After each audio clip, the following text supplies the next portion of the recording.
The Mac Classes Key to Unlock the Success Kalyan Prakamper।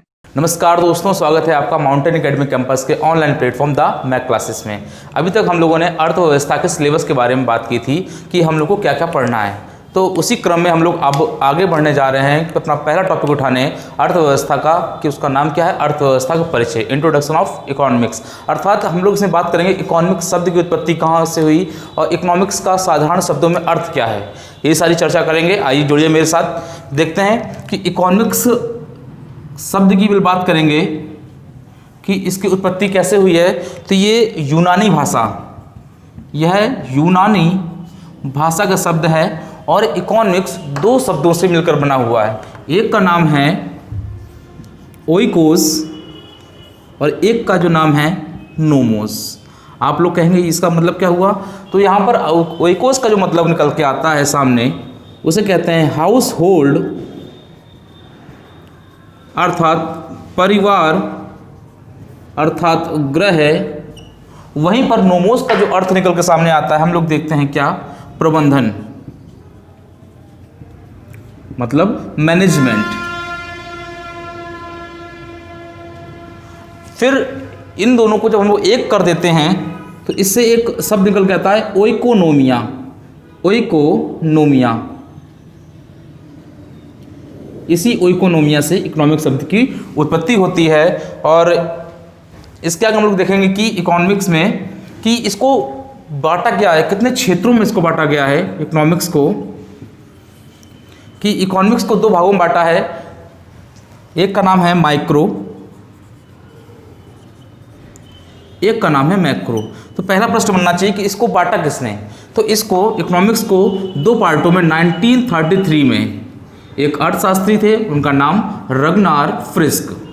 रगनार frisk, इन्होंने economics को दो भागों में बांटा, एक माइक्रो इकोनॉमिक्स और एक क्या था, मैक्रो इकोनॉमिक्स। ये तो बात इतनी रही, लेकिन कुछ समय बाद 1969 में रगनार फ्रिस्क को इकोनॉमिक्स को दो भागों में बांटने के कारण इनको अर्थशास्त्र का पहला नोबेल पुरस्कार भी दिया गया। इसी के चलते तो क्या है, 1969 में इनको पहला नोबेल अर्थशास्त्र का इन्हीं को दे दिया गया। अब चलिए बात करते हैं, इन्होंने तो भाई दो भागों में बांट दिया कि माइक्रो और मैक्रो।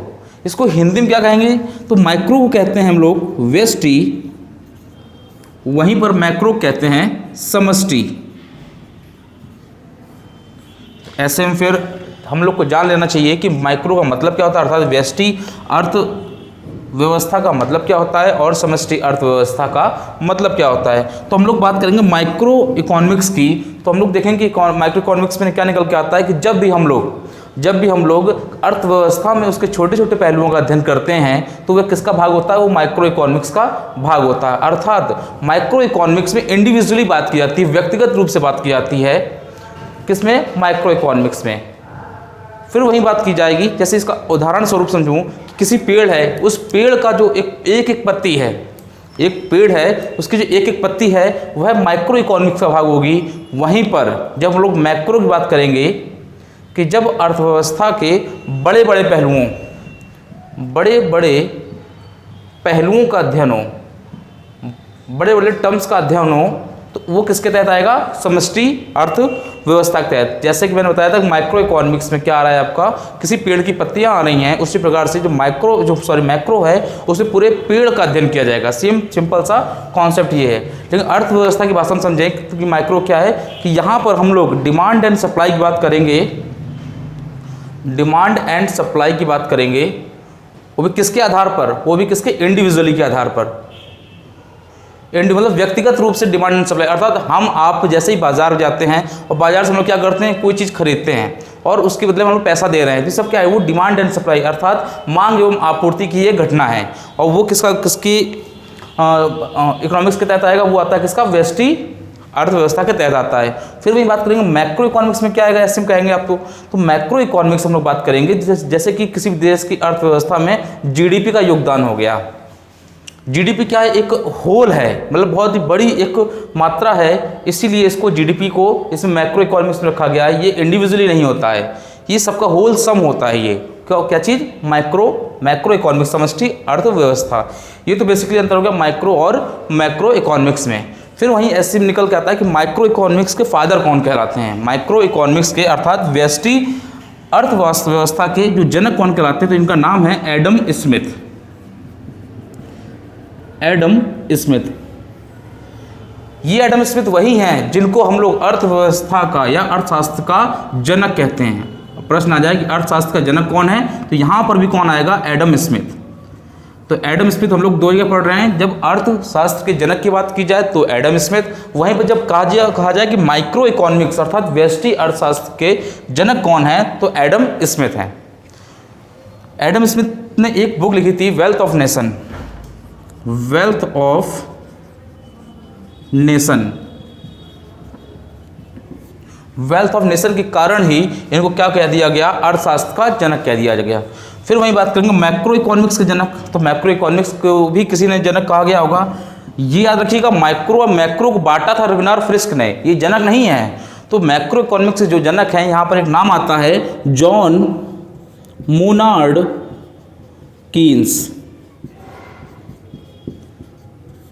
जॉन मोनार्ड कीन्स, इनको मैक्रो इकोनॉमिक्स का जनक कहा जाता है, अर्थात समष्टि अर्थशास्त्र का जनक किसे कहा जाता है, John Monod Keynes.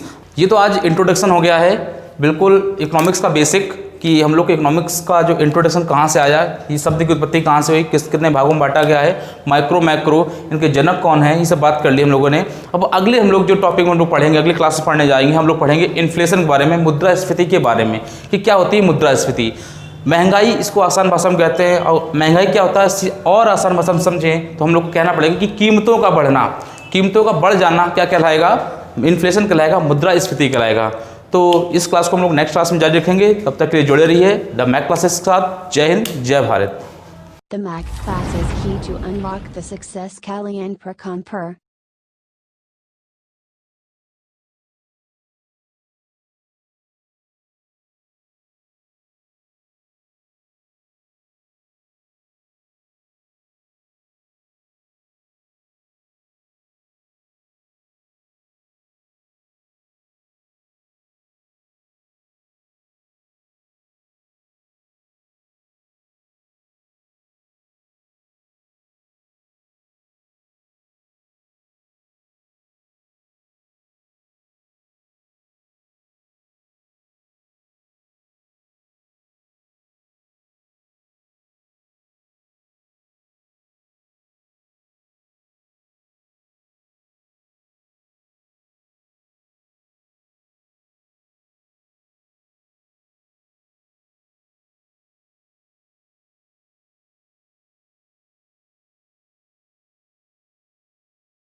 The Mac class is key to unlock the success Kali and Pracon per